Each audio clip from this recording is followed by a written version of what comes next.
But wait a minute, now the Earth and the moon go around the sun, and sometimes we're close to Mars and sometimes we're not. And when it comes near Mars, there's a tug that's stronger there than in any other part in the orbit. And then it comes over here, and then Jupiter tugs. And it's all these mini tugs. And so he's got to do this two-body problem for Earth, the moon, Earth and the sun, Earth, moon, and Mars, Earth, moon, Mars, and Jupiter, and it becomes a rapidly complex problem.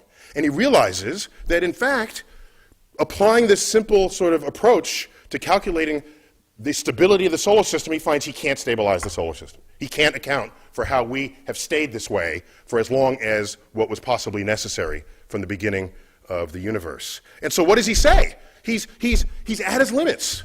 He's at his limits. And so you read Principia, God is nowhere until you get to the general Sholem. And then he says the 6 primary planets. Back then there were 6 planets, okay? Now there's 8, in case you haven't been keeping track. Even if you thought there were 9, there are now 8. The 6 primary planets are revolved about the sun in circles concentric with the sun, and with motions directed towards the same parts and almost in the ssame plane. He's got the whole picture now, and he's trying to sort of account for that. But he can't just simply doing two-body calculations, certainly not without a computer or without a new kind of mathematics. He says, but it is not to be conceived. But is it not to be conceived that mere mechanical causes could give birth to so many regular motions? This most beautiful system of the sun, planets, and comets could only proceed from the counsel and dominion of an intelligent and powerful being. This is Isaac Newton invoking intelligent design at the limits of his knowledge.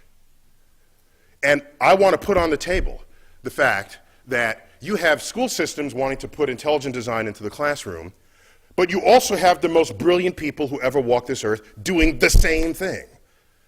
And so it's a deeper challenge than simply educating the public.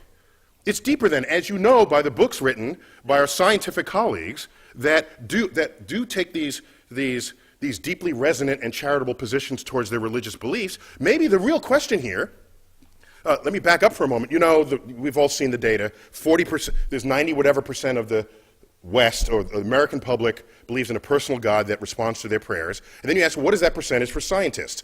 Averaged over disciplines, it's about 40%. And then you say, how about the elite scientists, members of the National Academy of Sciences?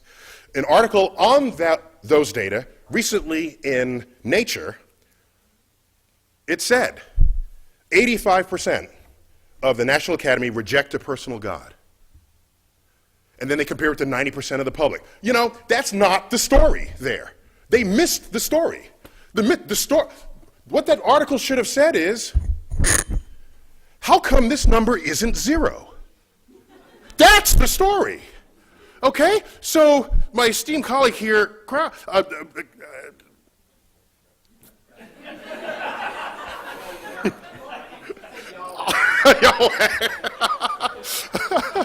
Professor Krauss here says all we have to do is make a scientifically literate public.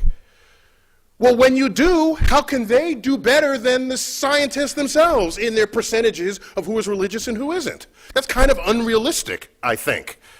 So there's something else going on that nobody seems to be talking about. That as you become more scientific, yes, the religiosity drops off, but it asymptotes. It asymptotes not at 0. It asymptotes at some other level, so they should be the subject of everybody's investigation, not the public. I'm telling you. So it's not 85% reject, it's that 15% of the most brilliant minds the nation has accepts it. And that's something that we can't just sweep under the rug. Otherwise, we're being disingenuous to the efforts here. And I know I'm standing between you and lunch here, so let me try to go quickly. If you don't think, I think Newton is one of the most brilliant ever to sort of walk the earth. And I'm not alone in feeling this. This is his statue in Trinity Church in Cambridge, and he's through the open doorway there. And so you get close to the statue. He's without his curls here. I was deeply upset by that. I thought he was like really trendy with his long hair.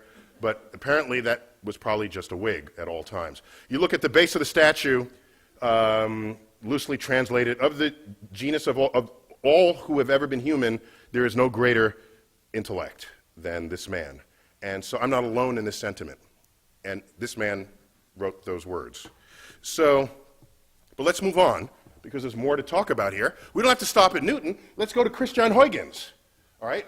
Brilliant scientist. I mean, he was great at chemistry, biology, physics, math, Dutch scientist, and he died the year that this work was published, one of my favorite works of science writing, and it's Cosmotheros, which is an exploration on the likelihood of there being life on the known planets, using the available knowledge of the day. So, for example, they knew that, by the way, Huygens was the first to identify Saturn's ring as a ring.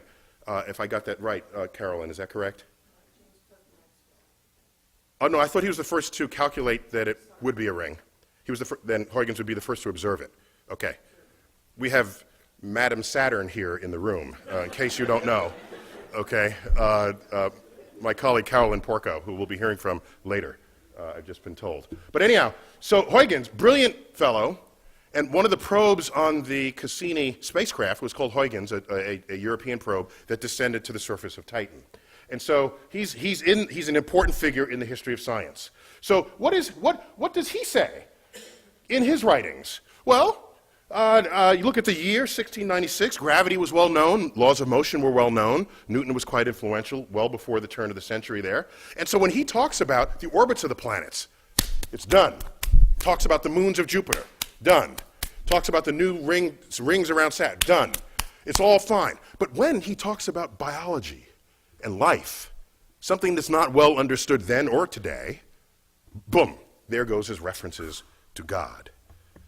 But references to God were nowhere else in those writings. Nowhere else, he says.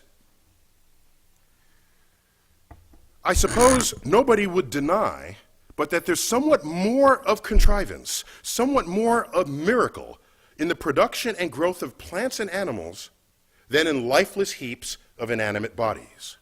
For the finger of God and the wisdom of divine providence is in them, much more clearly manifested than in the other. He doesn't say that about the orbits. We're done with the orbits, as Mike Shermer had noted. We're done. He's in a place where nobody really has the answer. So he invokes, this is intelligent design once again. Pure out, flat and simple. So, you know this story. I have to tell it because it's just great.